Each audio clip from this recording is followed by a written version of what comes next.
Bowling for Boobies, which is something Jane Weedland from the Go-Go's got me interested in, which is a breast cancer charity where celebrities go and bowl, and you can sponsor each team and do something with that. And then recently I'm doing stuff with Stand Up to Cancer, which you may or may not have seen on YouTube. If you search for Star Wars and Stand Up to Cancer, you see an awesome video that Emma Stone and Bill Hader and Seth Rogen and Zach Galifianakis, which I'm probably saying that wrong. Anyway, there's a lot of cool celebrities reenacting their favorite Star Wars scenes, so it's actually really hilarious, and we just put the outtakes up online recently too. So charities are a big deal to me, and so a big part of working on this project was being able to do something that gave back to the community. Well, anyone who knows me or follows me on Twitter knows how many pictures of my animals I put up, so for me it's ASPC, you might have seen it once or twice. I have a dog, a cat, a rat, and a rabbit that are all rescues, and it's a really big thing for me. I've been involved in animal rights for a really long time, and so it's something that means a lot to me. I'd adopt them all if I could, but there's only so much room in my house and only so many rollers for hair. So, but yeah, anything for animals. Yeah, actually I'm also a big animal rights person. Just to tie it into my comic, because my comic is very, I really wanted to show something with people helping animals, and so my story does tell about how a little girl saves an elephant from the circus, and then that's like a big, really, I didn't intend it to be kind of tied in with what's happening right now, but actually there was a bill introduced in Congress to stop the use of exotic animals in circuses, and so that was something that was really important to me to show in my story, was someone doing the right thing and helping, and I think that's part of what being heroic is.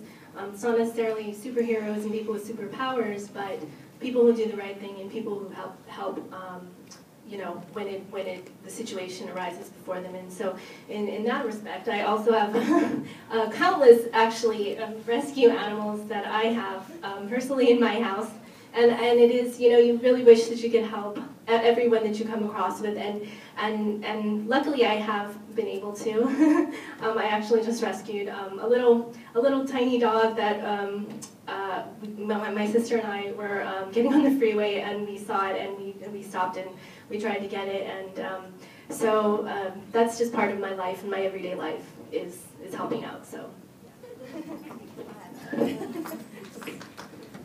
I won't get into like individual charities and listing things out, but for me, usually the things that I contribute to, I'm hugely involved with the LGBT community, marriage equality being the big thing on my agenda lately. So most of my time and energy goes there, and otherwise also things that are cancer related, and I have a lot of military in my family, so I generally do a lot of things involving particularly the Marine Corps and Iraq vets and that kind of thing. Well, just to piggyback on Amanda, I do a lot of my, I lost my father to cancer, so cancer is a big a charity that I attend. It doesn't really particularly matter which kind, just knock them all out as far as I'm concerned. Military as well, and through, like with Bonnie, a lot of my Star Wars work, I've gotten involved with Make-A-Wish, which is just an unreal and amazing foundation. And every year I also do artwork for Wonder Woman Day, which just was like last weekend. And that the proceeds from that go to domestic violence charities, battered women's shelters and stuff like that throughout the country. So yeah, and yeah, that LGBT things. Yeah, marriage equality is a big one for me. I too joined in the Women of Wonder Day because I believe that we need to bring attention to domestic violence and helping the victims of all of that get through it.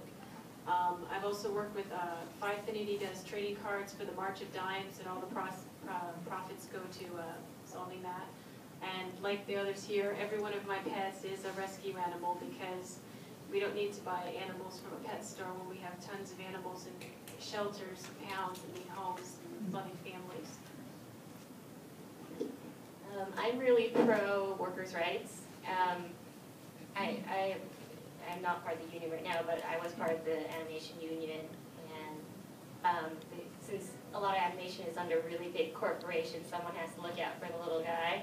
especially when that little guy is sitting in the corner in the dark drawing for what's supposed to be 8 hours a day and often prolongs into 12 hours. And like animation is a wonderful lover, but also a cruel mistress, because you have to work so hard to reach deadlines, and there's so much money involved. But you don't always get to see the money even though you're working so hard and when you should be earning the money. I'm also a member of the Comic Book People Dispense Fund, which is a great organization that looks out for comic book artists, writers, people who own comics, and Neil Gaiman actually can talk about it better than I can. So visit his site, look for all the CBLF acronyms.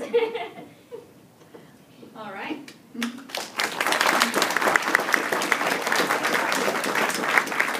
Yes, everybody involved in this book really, really does care. And if you follow me on Twitter, you know what I support, which is mostly kiddos, but send me anything that's a good cause and I'll RT it. I think that the best way that I can promote things from where I stand is just to let everybody be aware of what's out there.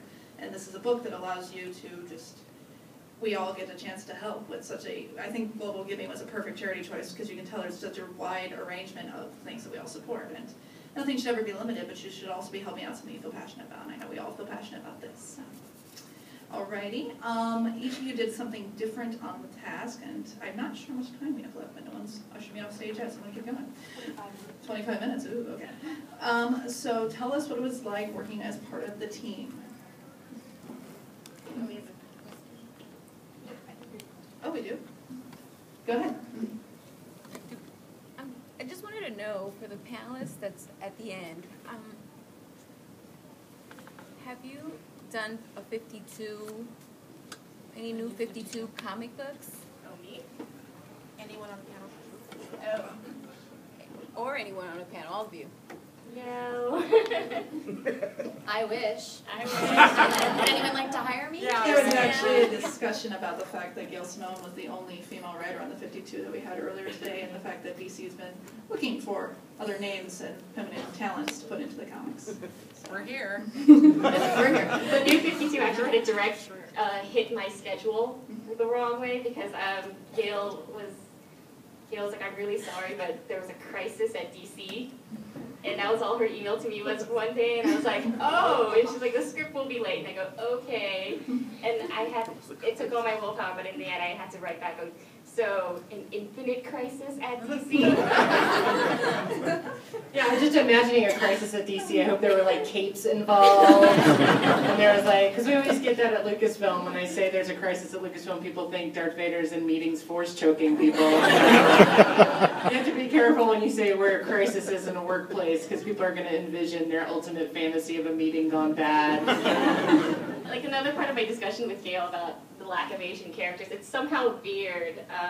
She made a joke of, hey, you should come to DC and write for us and try to fix this problem. And my response back was, I don't think they'd want me because the first thing I would do is send Superman and Batman down the aisle in New York. And then so the tweet I got back was one word, it just said sister with an exclamation point. That's awesome. Any other questions then while we have the floor open? Okay, go ahead again. How do you guys feel about Wonder Woman with no pants? And I know that before she didn't have pants on before, and now she still doesn't. So how do you feel about that? Her outfit.